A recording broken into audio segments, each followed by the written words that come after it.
Have you been in a fandom and wondered where the heck did fan fiction come from? And how has fan fiction with your favorite fandoms influenced pop culture? Well, we have the answer for you. We are going to deep dive into the impact that fandoms have had on the internet within fan fiction.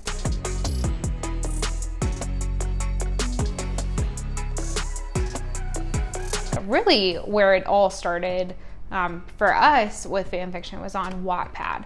And that was the heyday of fan fiction where all the fans spent all of their hours reading. It's been so interesting to see how these fan fictions have actually turned into real published books that you could buy at a Barnes & Noble.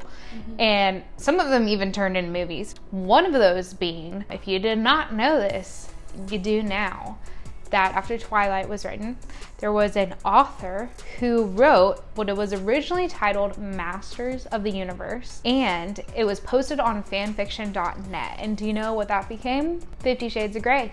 So you know of a fan fiction. It was originally under the pen name of Snow Queen's Ice Dragon. Come on, Snow Queen's Ice Dragon. So you can see a little bit more of the Twilight influence on her author name back then, and that was in 2009. After that, we really saw the rise of fan fiction because these fan fiction authors realized that this wasn't just a little blog post randomly they were putting on the internet. This could become an actual career.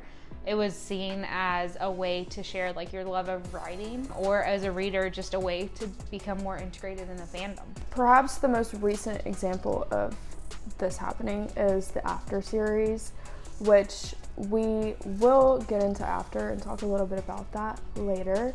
But this is basically a Harry Styles fanfiction that was turned into a book, and now it is a movie. And it's a 3-part series. There's like 5 movies. What? There's 3 books, like 5 movies. It's crazy. Too, with a lot of these fan fictions that become real books and real movies, there becomes a copyright issue with using a real person's name, and so they'll change the names of the people once it becomes a real book. So like if you think of 50 Shades of Grey, like the original characters were Bella and Edward, and those were not the names that were eventually used in the books or the movie once it was published. Do not watch these or read these books if you are not over the age of 18. Yes, adult supervision required. Yes.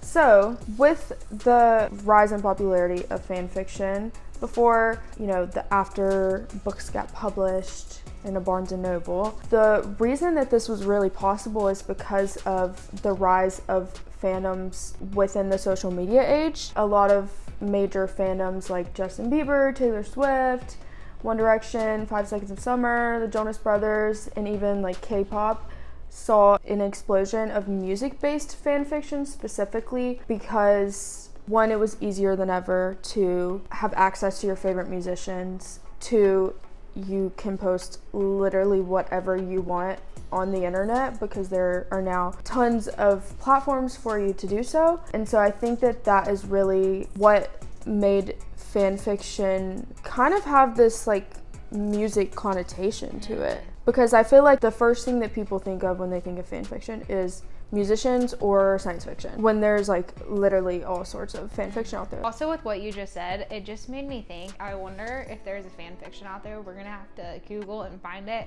Was there one written that like Taylor Swift and Joe Jonas are still together? Oh, I'm sure. We're gonna have to dig it up. Anyways, like we said in our previous videos, Tumblr and Wattpad were at their height in 2013 and 14.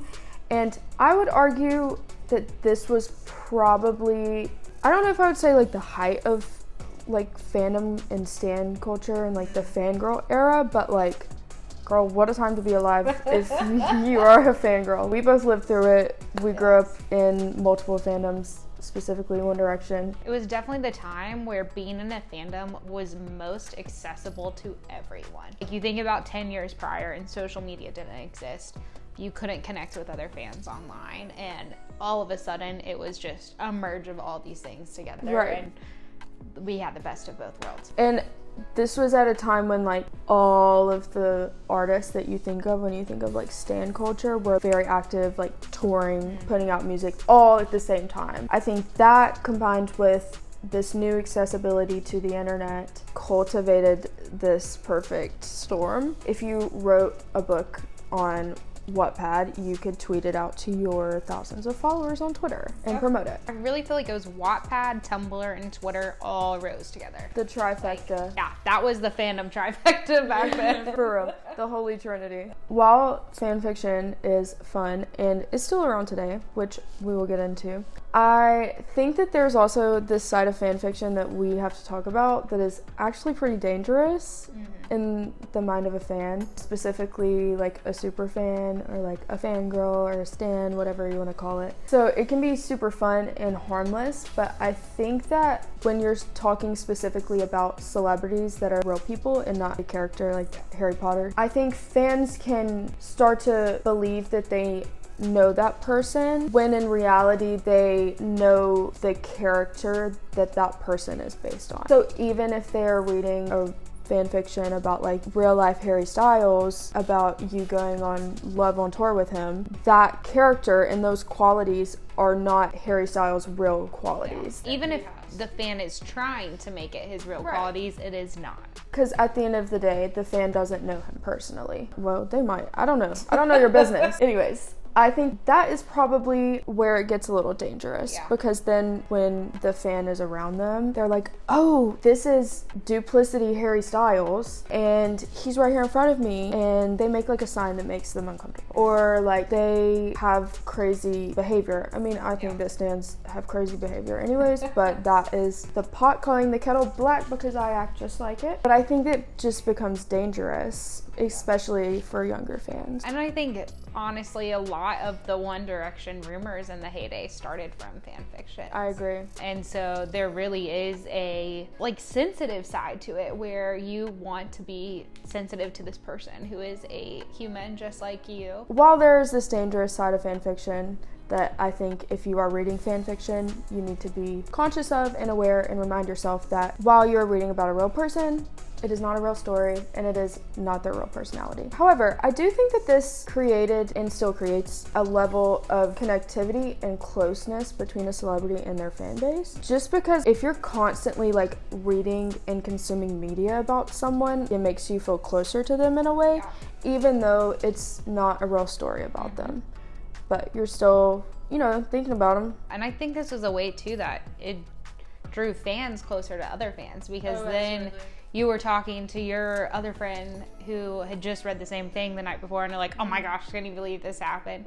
And like you're saying, you're talking about that artist more and more, even though the artist himself is not putting anything out. And so that brought a whole new sense of community to musicians and to their fandoms, was these stories that were coming to life when they weren't even involved in them. And two, even if you're not a fan of Five Sauce and then you stumble upon a fan fiction about them and it's about their music and their tour, you're like, oh, maybe I should check them out. Fan fiction, it does, it makes fans. It makes fans. That is all for the impact of fan fiction. If you have anything to add, please be nice. But if you have anything that you think of that you want to add, that you want us to talk about, comment it below, and maybe we'll do another video and deep dive even more into fanfiction and the impact of fandom. Other than that, we'll see you in the next one where we're gonna tell you all about the popular fanfics. Oh, you're gonna want to watch this.